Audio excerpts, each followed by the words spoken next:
뭐냐? 이스라엘 백성들이 누구한테 도움이 올까? 그래서 애굽에게 귀를 기울여 보고 아람과 함께 해보면은 우리가 넉넉히 아수르 정도는 이길 수 있지 않을까 해서 또 아람하고도 연합도 해보고, 그래서 서로 간에 막 찾아 헤맸지요. 그런데 오늘 찬양처럼 도움은 하나님에게로부터 온다라는 것에 대해서 머릿속으로는 아는데, 왜? 저들도 신앙이 있잖아요. 그래서 머릿속으로는 아는데 현실 속에서 그게 안 됐던 거죠. 이건 하나님이 할 게 아니고 아람의 군대, 애굽의 군대가 있어야 될 일이다, 이렇게 생각했던 거예요. 솔로몬이 지혜를 얻었잖아요.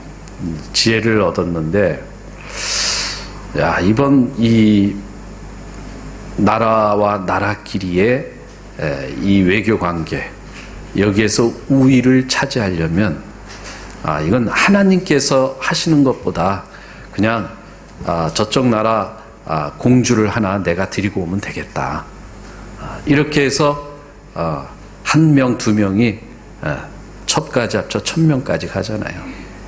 그러니까 그것으로 인해서 물론 1000명이 중요한 게 아니고 그 이방의 여인들이 갖고 오는 저들의 신, 문명, 그걸 인해서 하나님의 존귀하심이 사라지게 되죠. 그리고 우상들이 더 높여지는 그러한 세상이 돼버린 거죠.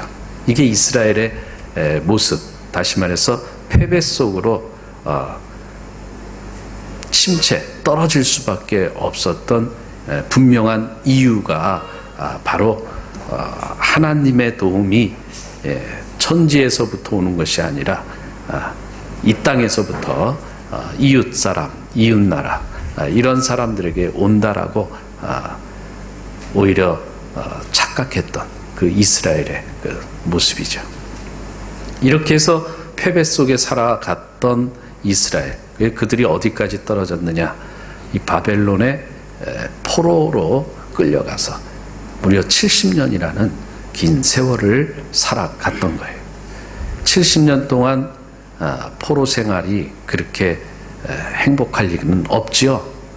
우리도 일주일만 힘든 일 겪어봐요. 그러면 얼굴 살 쏙 들어가고 머리카락 다 빠지고 검었던 머리 희지고 주름 짜글짜글해지고 몰골이 말이 아니게 되죠. 일주일만 해도. 그런데 70년이라는 긴 세월을 그런 포로로서의 삶을 살았다. 자유 없이 살았다. 인격적인 부분을 다 잃어버리고 살았다. 그런데 그들에게 하나님께서 도움을 주십니다. 은혜를 주셨어요. 이게 이제 천지에서부터 오는 하나님의 도우심이라는 거예요. 오늘 말씀을 보니까 그 당시에 이 페르시아라는 신흥 국가가 생깁니다. 이 페르시아의 신흥 국가, 이 키루스라고 하고요. 이 성경에서는 고레스라고 하죠. 고레스. 이 고레스 왕이 이제 페르시아를 세우는데, 그 시대 때 그 주변 국가들을 다 정복해서 연합을 해서 이제 바벨론을 무너뜨립니다. 그리고 BC 539년도에 이제 페르시아라는 나라를 세우는데, 이 페르시아가 바로 이제 이란의 그 시작이죠. 이란이라는 나라의 시작이에요. 그런데 이 고레스에게 하나님께서 감동을 주셨다. 감동을 주셔서 어떻게 했다고요? 이스라엘 백성들의 그 70년 포로 생활을 종지부 찍고 다시 너희 나라로 가서 이제 하나님 잘 믿고 잘 살아라, 이렇게 보내준다는 거죠. 사람들은 신앙이 좀 떨어지는 사람, 이런 사람들은 이 도움은 고레스로서부터 왔구나, 이렇게 생각하는 거예요. 그러니까 우리 신앙인들은 물론 고레스에게도 감사해야죠. 고레스가 어쨌든 그렇게 하나님을 믿도록 자기의 나라로 돌아갈 수 있도록 자유도 주고 권리도 주고 다 줬잖아요.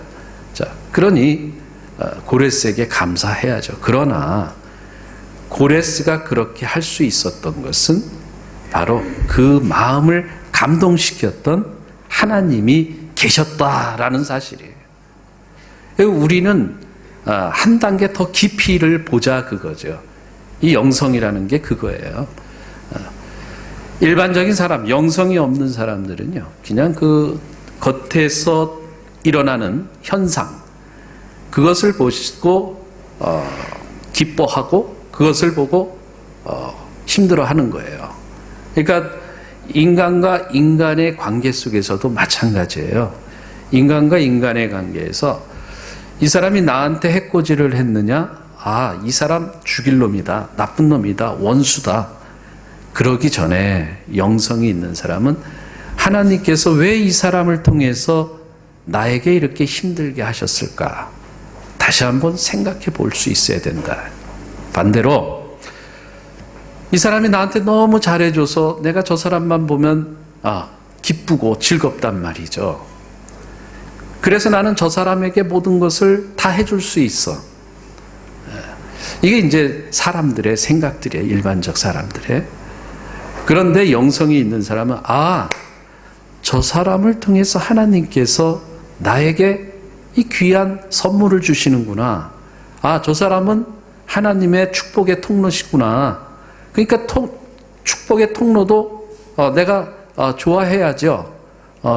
내가 그를 감사해야죠. 그러나 그보다 그 뒤에서 그 축복의 통로로 쓰시는 하나님, 복의 근원 되시는 그 하나님께 우리가 더 감사해야 된다 하는 거예요. 자, 오늘 이제 키루스 페르시아의 그 왕에게 감동을 주셔서 이스라엘 백성들을 다시 자신들의 나라로 돌려보내면서 너희들이 다시 하나님의 나라를 만들어라. 이게 이제 오늘 말씀의 핵심이에요. 우리가 지난날의 삶은 누구의 다스림을 받고 살았느냐, 이걸 오늘 생각을 해야 돼요. 그래서 그 다스림 속에서 정말 내가 남들이 봐도 정말 잘 살았는가 하는 거예요. 내가 정말 많은 것을 누리며 살았느냐. 우리는 늘 생각해 보면 70년 전에 이스라엘 백성들처럼 살지 않았는가 싶은 거예요. 순간순간이. 하나님의 말씀을 떠나서 그저 이웃과 여러 세상 상황과 환경에 눈치 보면서 그 기회를 타서 어떻게 하면 좋을까라고 우리는 살지 않았는가 하는 거예요. 그렇다면 그러한 삶 속에는 분명한 결론이 나오죠. 바벨론의 포로가 되어졌다라는 거예요. 그러니까 우리는 자그만 포로가 되려고 하는 패배자의 삶, 내려가는 삶으로 살면 안 된다. 이제는 좀 더 올라가는 삶을 살아야 되지 않겠느냐. 그래서 너희들은 올라갈지어다 하고 고레스가 이스라엘 백성들에게 명령을 하는 것처럼 우리가 이제 올라가는 삶을 살아야 된다. 어저께 그 축구 아시안 게임 축구가 끝났어요. 2대1로 결승전에서 한국이 일본을 이김으로 금메달을 땄죠. 이 예선서부터 시작했어요. 예선에서 떨어진 팀들은 이제 올라갈 필요도 없어요. 떨어졌기 때문에 그냥 떨어진 그 장체로 이제 돌아가는 거예요. 우리나라도 한바탕은 떨어질 뻔했죠. 그래서 뭐 슈팅 수도 많았고 공 점유율도 가장 높았는데도 불구하고 2대1로 말레이시아한테 졌단 말이죠. 그 위기 때, 졌던 그 위기 때, 떨어지는 그 순간 그 위기 때 한국에서 난리 났어요. 그래서 많은 축구 전문가들이 막 이게 잘못됐다, 저게 잘못됐다, 얘기가 무수히 많았죠. 그 많은 것 중에 뭐예요? 저들이 너무 개인적인 것이 앞서고 이렇게 하나가 되는, 협동하는 그런 것들이 떨어졌다라는 거예요. 저들은 잘 하는 것 같은데 함께 하지 못했다라는 거예요. 그로 인해서 저들이 졌다. 그 이후에 정말 나름대로 이제 정신 차리고 잘 했죠. 잘 하니까 어떻게 됩니까? 예선에서 16강으로 올라갔어요. 16강에서 올라갔어요. 왜 거기서 끝났느냐? 16강에서 많은 팀들이, 16팀들이 싸워서 8팀만 가리는데 8팀은 올라가고 8팀은 떨어졌어요. 떨어졌으면 거기서 끝인 거예요. 8팀에서 또 싸워서 4팀이 떨어지고 4팀이 올라갔어요. 이 4팀 중에서 우리가 또 2팀으로 올라갔어요. 결승까지. 올라가니까, 결승까지 올라가서 또 이기니까 어떻게 됐어요? 메달 따는데 올라갔잖아요. 메달 따는데. 거기가 승리의 장소죠. 우리가 영적으로도 마찬가지예요. 우리는 계속해서 올라가야 되는 거예요. 올라가는 거예요. 그럼 올라가는 게 뭐냐? 이게 올라가는 게. 너희들이 왜 올라가야 되느냐? 오늘 그 얘기죠. 너희들은 너희 나라로 돌아가서 뭐를 건축하라고 그랬어요? 성전을 건축하라. 이게 유형의 건축물, 물론 맞습니다. 그러나 이 유형의 건축물인 성전을 짓기 전에 우리는 무형의 성전을 먼저 지어야 되는 거예요. 이 고레스는 예수님을 예표한다고 합니다. 세상을 다 하나님께서 고레스에게 주셨어요. 그리고 이제 그 세상에 있는 모든 것을 다스릴 수 있는 권한을 줬죠. 바로 그게 이제 예수님의 권한이에요. 고레스가 제일 먼저 하나님의 백성들에게 지시한 것은 다른 게 아니라 돌아가서 성전을 건축하라는 거예요. 하나님의 전을 다시 회복하라. 예수님은 하나님의 백성인 우리들에게 오늘도 다시 성전을 회복하기를 원하십니다. 성전은 그냥 하나의 이 시설물, 이거를 얘기하는 게 아니에요. 말 그대로 거룩한 집을 말하는 게 거룩한 집. 이 거룩한 집을 우리가 지어야 되는 거예요. 왜 거룩한 집을 져야 되느냐?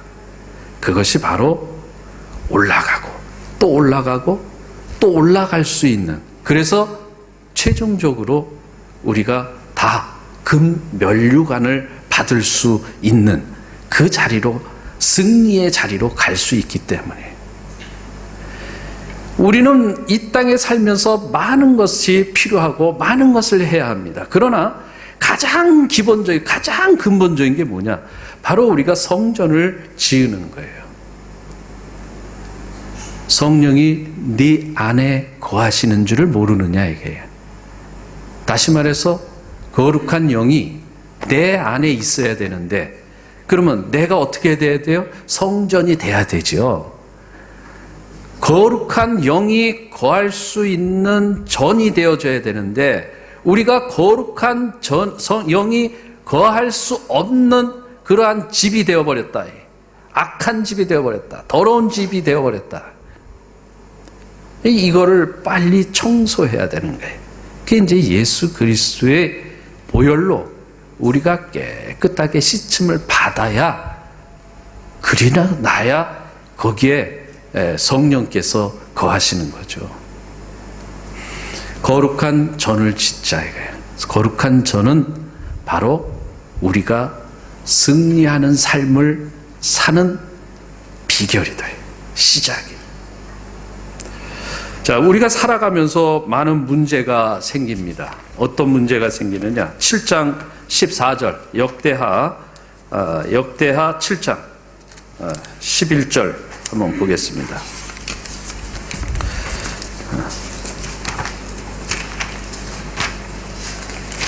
역대하 7장으로 가서요. 거기에 보면 이제 솔로몬이 교회를 다 짓고 나서 낙성식을 딱 드리고 하나님께 기도를 드렸더니 하나님께서 이 솔로몬에게 나타나시는 거예요.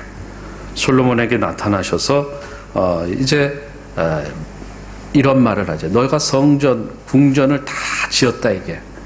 다 지었으니까 이제 내가 너를 다 형통케 하겠다 하는 얘기를 하죠. 그래서 이제 어쨌든 솔로몬이 전에서 기도를 하다가 이제 하나님께서 주시는 말씀이요. 하나님께서 주시는 말씀. 13절 우리 한번 같이 읽어보겠습니다. 13절 시작. 혹 내가 하늘을 닫고 혹 메뚜기들에게 토산을 먹게 하거나 혹 전염병이 유행하게 할 때에, 여러분 우리가 살다 보면은 이 세 가지가 우리의 문제거리가 됩니다. 먼저 뭐가 된다 그랬어요? 혹 비가 오지 않는다거나. 이 비가 오지 않으면 참 안 돼요. 이 땅에 비가 오지 않으면 모든 생물들이 다 죽게 돼 있습니다. 모든 생명체들이 이 비로 인해서 살아가야 되는데 이게 안 돼. 우리 사람도 마찬가지예요. 물이 없어 봐요. 물이 없으면은 우리도 살 수가 없어요. 우리 인체의 몇 프로가 이 수분이에요? 이 수분이 몇 프로를 차지해요? 70%죠. 예. 이게 엄청난 거예요. 우리가 물과 참 밀접한 관계가 있고 생명체들은 다 이 물과 관계가 있죠. 이 비라는 것은 모든 것의 생명의 근원체가 될 수 있어요. 이 비가 오지 않는다라는 것. 거기엔 생명이 없어져요. 생산이 되질 않습니다. 뭔가 발생이 안 되는 거죠. 이런 인생을 우리가 살아갑니다. 영적으로, 육적으로. 그럴 때가 있어요. 뭔가 열심히 했는데 뭔가 하나도 안 나타나는 그럴 때가 있다. 뭔가 열심히 살아보고 싶은데 왠지 힘이 생기지 않을 때도 있대. 비가 오지 않을 때. 메뚜기가 나타날 때도 메뚜기. 근데 메뚜기가 한 마리 정도 나타나야 그건 문제도 안 돼요. 이 메뚜기들은 때로 나타나요. 때로 다니는데요. 제가 한국에 있을 때 메뚜기 비닐하우스가 있어요.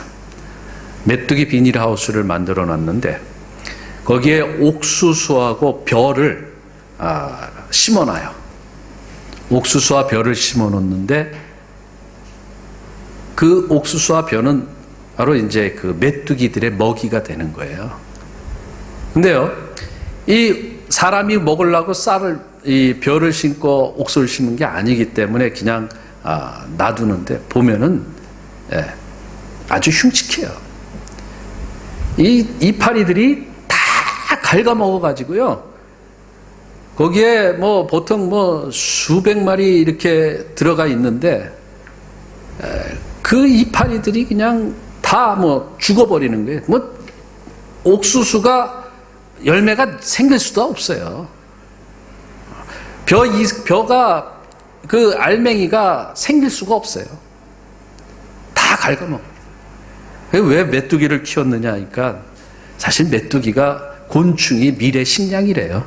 그래서 이제 그것도 있고 또 유치원 아이들이 와서 메뚜기 잡기 체험을 하거든요. 애들 재밌어하죠. 메뚜기 막 잡는 거 놀이. 그래서 이제 그런 체험학습장에 메뚜기들을 놓기 위해서 그렇게 키웠는데 이게 알을 한번 까가지고 확 그게 막 다 부화돼 버리면요. 그 메뚜기 그 비닐하우스가 이만한데 그냥 메뚜기들이 그냥 여기저기 뭐 푹푹 날아다니는 게 아이 한두 마리는 이쁜데 떼거지로 다니까 징그럽더라고요. 모든 걸 다 갉아먹어요. 여러분들이 열심히 인생을 살았는데 내 인생의 모든 것을 다 갉아먹는 메뚜기들이 있다 이거예요. 우리의 영적인 것을 갉아먹고 정신을 갉아먹고 물질을 갉아먹고 관계를 갉아먹고 모든 것을 다 갉아먹는 메뚜기들. 그 메뚜기들이 한 마리가 아니라 떼거지로 다닌다 그거예요. 그럴 때가 있다 이거예요. 그럴 때가. 이게 인생의 문제죠. 또 마지막에는 뭐가 있어요? 역병이고 연병이. 이 당시에는 이제 패스트라요. 패스트. 이 병으로 인해서 죽어가는 사람들이 얼마나 많은지 몰라요. 정신적인 병으로 인해서, 육체적인 병으로 인해서. 인생들의 가장 큰 문제의 병 아닙니까? 사실. 이럴 문제들이 혹 있을 때 이게 이제 하나님이 말해주는 거예요. 너희 인생들은 그럴 수 있다 이게. 왜? 문제가 있기 때문에. 내가 아무리 이렇게 살아라, 내가 아무리 이렇게 축복해 주겠다 이렇게 약속을 해도 너희들이 그 축복의 길로 약속된 그 삶으로 나가지 않는 그러한 본성, 그런 악한 본성들, 어리석음이 있기 때문에 내가 너희들을 다시 축복의 길로, 약속의 그 삶으로 끌어들이기 위해서 너희들한테 이런 걸 줄 것이다라는 거예요. 거꾸로 하나님이. 여러분 이걸 멀리 가서 찾지 마세요. 내 인생의 비가 끝이고 메뚜기 떼가 쳐들어오고 내 인생에 이 병이 생기면 멀리 가서 찾지 마시고 바로 하나님의 그 축복의 삶, 하나님의 그 약속의 삶에서 멀어진 나로부터 찾으시기 바랍니다. 그리고 나서 어떻게 하라고 그랬어요? 14절 한번 읽어보겠습니다. 14절 시작. 내 이름으로 일컫는 내 백성이 내 얼굴을 찾으면 내가 하늘에서 듣고 그들의 죄를 사하고 그들의 땅을 고칠지라. 아멘. 한마디로 회개와 기도하라는 거예요. 회개의 기도. 그렇죠? 하나님께 회개해라. 하나님께 기도해라. 그러면 하나님께서 어떻게 한다고요? 죄를 사하고 용서해 주시고 그 땅을 고칠지라. 그 모든 것을 회복시켜 주시겠다라는 약속이에요. 어디서 그거를 하라는 거예요? 성전에서. 지금 성전에서 그걸 그렇게 하라는 게 내가 택한 이곳에서 그렇게 기도하라 이게. 성전이 왜 중요하냐? 성전이 왜 삶의 근본이 시작이 돼야 되느냐? 바로 하나님께서 약속을 그렇게 해주셨기 때문에 그렇다. 여러분 교회가 참 중요한 거예요. 우리 교회 예배당이 중요해요. 그러나 더 중요한 것은 성전이 되어야 할 내가 중요하다. 그게 내 영혼이 중요하다. 예? 내가 성전이 되어졌을 때 우리가 다 같이 성전을 만들어 가는 거예요. 내가 성전이 아니면 이 교회가 아무리 멋있고 화려하고 웅장해도 여기는 성전이 될 수가 없는 거예요. 왜 그래요? 성전은, 거룩한 집은 하나님의 임재가 있는 곳이에요. 그런데 아무리 멋있고 비싸고 고급스러워도 하나님이 임재하지 않으면 예루살렘 성전을 흔적도 없이 허물어뜨리고 파괴시킨 그게 하나님이요. 거기에 내가 있지 않기 때문에, 거기에 하나님 자신이 있지 않기 때문에 누가 와서 파괴해도 하나님 신경 안 써요. 그래서 중요한 것은 너희가 하나님의 성령이 거하는 전인 줄을 너희가 알지 못하느냐, 이걸 계속해서 하나님은 우리에게 물으시는 거예요. 그거 알아라. 그렇게 좀 살아라. 성전이 중요한 거예요. 성전을 건축하러 올라가라, 이게 올라가라. 누가 얘기하는 거예요? 구약에서 고레스가 지금 이스라엘 백성들에게 얘기하는데, 이게 바로 예수님이 저와 여러분들에게, 우리에게 얘기하시는 거예요. 인생에 있어서 비가 그치고 또 뭐예요? 메뚜기가 오고 병이 있을지라도 혹 그럴 때 너희들의 성전, 내가 깨끗한 성전 안에서 회개하고 거기서 기도하면 하나님이 죄를 용서하시고 거기서 땅을 고쳐주시겠다. 그뿐만이 아니죠. 하나님께서 16절에 내가 택한 이 성전 거룩하게 하여 내 이름을 여기에 영원히 있게 해서 내 눈과 내 마음이 항상 여기 있으리라. 하나님이 왜 나와 함께 없을까요? 많은 사람들이 하나님은 하늘에도 계시지만 여기도 계십니다, 여기도 계십니다 그러는 사람들 안에 하나님이 사실 안 계셔요. 왜 안 계셨을까요? 하나님이 있을 만한 집이 못 되시기 때문에, 성전이 안 되기 때문에 그런 거예요. 맞아요. 하나님은 여기 계셔요. 여기 계셔야 해요. 그러려면 우리의 이 전이 깨끗해야 된다. 특별히 이 성전이 중요한 게 뭐냐? 성전의 중요성은 거기에 다윗에게 약속하신 17절, 우리 한번 같이 읽어보겠습니다. 17절 시작. 네가 만일 내 앞에서 행하기를 네 아버지 다윗의 행한 것 같이 하여 내가 네게 명령한 모든 것을 행하여 내 율례와 벽글을 지키면 18절 내가 네 나라 왕위를 견고하게 하되 전에 내가 네 아버지 다윗과 언약하기를 이스라엘을 다스릴 자가 네게서 끊어지지 아니라 하리라 한 대로 하리라. 이게 어디서 선포되는 거냐? 바로 이 하나님의 언약, 이 다윗 언약은 바로 말씀은 이 성전에서 선포되어지는 거예요. 이 교회가 참 중요한 역할 두 가지는, 여기가 성전이 되어야 되는 이유는, 교회가 성전이 되어야 되는 이유는 우리가 죄를 회개하고 기도하여 우리에게 주어진 그 안 좋은 거, 혹 비가 안 올지라도, 혹 메뚜기가, 혹 병이 생길지라도 회개하고 기도해서 떨어지는 삶이 아니라 올라가는 삶을 살아야 되는 거다. 이게 패배자의 삶을 사는 것이 아니라 승리자의 삶을 사는 것이다. 그것을 여기서 해야 되기 때문에 여기가, 이 교회가, 이 성전이 중요하다, 그 얘기. 두 번째는 하나님의 말씀, 그 약속의 말씀이 여기에서 선포되어지니까 여기가 중요하다, 그 얘기예요. 예루살렘의 성전이 중요한 이유는 그거예요. 하나님의 말씀, 그리고 우리들의 그 기도, 그것이 거기에 있기 때문에 예루살렘 성전이 참 중요한 건데, 거기서 기도를 안 하니까, 거기에서 하나님의 말씀이 선포돼도 듣지 않으니까 하나님께서 그 성전을 없애버린다, 그 얘기예요.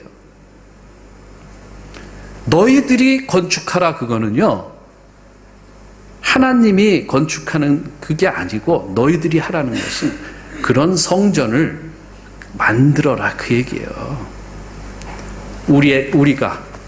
우리가 성전이 되어져야 돼. 여러분 한 분 한 분이 성전을 건축하시기 바랍니다. 그래서 우리 모두가 함께 아름다운 거룩한 하나님의 능력이 있는, 죄가 용서되어지고 그리고 모든 기도가 응답되어지는, 하나님의 능력의 말씀이 선포되어지는 그런 예배당을 우리가 함께 만듭시다. 이게 두레교회의 앞으로의 비전이 돼야 돼요. 근데 누구를 탓하지 마세요. 나를 먼저 성전으로 만들어야 돼요. 나를. 그렇게 하지 않으면 어떻게 하겠느냐. 그러면서 하나님께서 경고까지 주십니다. 19절 같이 읽습니다. 19절 시작. 그러나 너희가 만일 돌아서서 내가 너희 앞에 둔 내 율례와 명령을 버리고 가서 다른 신들을 섬겨 그들을 경배하면. 이게 솔로몬이 이후 이렇게 변해갔다 이거죠. 이걸 다시 우리에게 얘기하는 거예요. 다시 시작하는 새로운 우리 백성들에게 하나님이 말씀해 주는 거예요. 그렇게 하면, 그러나 너희들이 그거를 안 지키고 엉뚱한 방향으로 나가 우상을 섬기면 20절에 뭐라고 했냐면 내가 너에게 준 땅에서 그 뿌리를 뽑아내고라고 그랬어요. 생명을 뽑아버리겠다 그 얘기예요. 근원을 없애버리겠다 그 얘기예요. 살 수 없게 하겠다. 뿌리를 뽑아내. 그러면서 또 뭐라고 하셨느냐. 이 성전을 내 앞에서 버려 모든 민족 중에 속담거려 이야기거리가 되게 하리니. 이 성전이 비록 높을지라도, 이 성전이 아무리 좋을지라도 이 성전까지도 버리시는 하나님. 우리 자기 자신, 나 자신의 성전까지도 하나님이 버릴 수 있습니다. 그리고 이야기거리가 되게 하겠다. 이야기거리가. 그러면서 22절 마지막에 보면 여호와께서 이 모든 재앙을 그들에게 내리셨다 하리라. 이게 뭐냐? 많은 사람들이, 세상 사람들이 평가하는 거예요. 아, 저 사람 예수 믿는다고 하더니 제대로 안 믿고 희한하게 믿더니 결국 저 재앙이 제게 돌아갔구나. 이렇게 평가받게 하겠다는 거예요. 참 비참하죠. 우리가 예수 잘 믿어야 돼. 예수 잘 믿는 건 뭐예요? 올라가야 돼. 뭐하러 올라가야 돼? 성전을 건축하는 데 올라가야 돼. 어떤 성전이야? 내가 거룩한 성전. 성령께서 거하시는 거룩한 성전. 그리고 우리가 함께 그 성전을 만들어가자. 그러면 그곳에서 혹 이러이러한 안 좋은 일이 있을지라도 기도하고 회개하면 하나님께서 다 사하시고 회복시킨다. 그런 성전. 다윗에게 약속했던 그 축복의 그 언약, 그 말씀이 그대로 이루어지는, 선포되어진 대로 이루어지는 그러한 교회, 그러한 성전. 그 성전을 우리가 이 땅에서 세워나가기를 예수님의 이름으로 축복드립니다. 기도하겠습니다. 오늘도